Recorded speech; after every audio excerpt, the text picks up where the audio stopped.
Mr. President, you seem rather to have changed your tune from what you said earlier this week when you said that on the current Brexit plan, that would probably kill the possibility of a trade deal with the UK. Our countries are meant to have a special relationship, yet you publicly criticised the Prime Minister's policy and her personally for not listening to you this week. Is that really the behaviour of a friend? And Prime Minister, isn't the problem for you that some of the things Mr. Trump has said about your Brexit plan are right? It will limit the possibilities of doing trade deals easily in the future. Can you also tell us how it felt for him to criticise you in the way he did in that interview? Well, maybe I'll go first because I didn't criticize the Prime Minister. I have a lot of respect for the Prime Minister.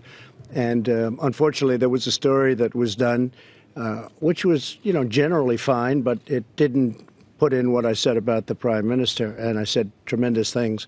And fortunately, we tend to record stories now, so we have it for your enjoyment if you'd like it. But we record when we deal with reporters. It's called fake news.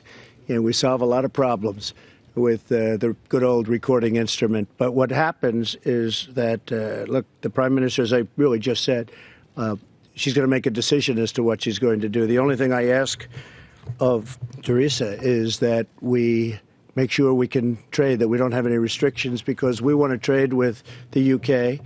And the UK wants to trade with us. We're by far their biggest trading partner.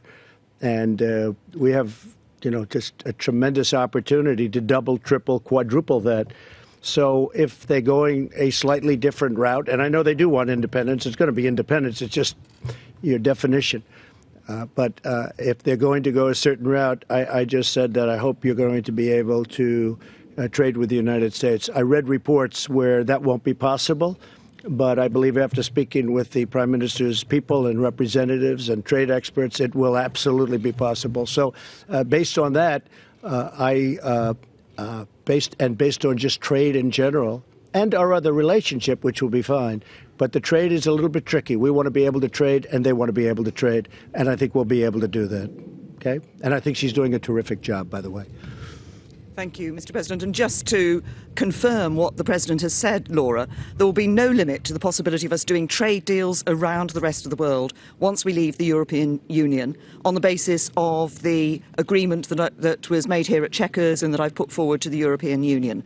And just to be clear, that is an agreement that delivers on the Brexit vote that we had in 2016 here in the UK, that delivers what I believe is at the forefront of people's minds when they were voting to leave the European Union. So at the end of these negotiations, we will ensure that free movement will come to an end.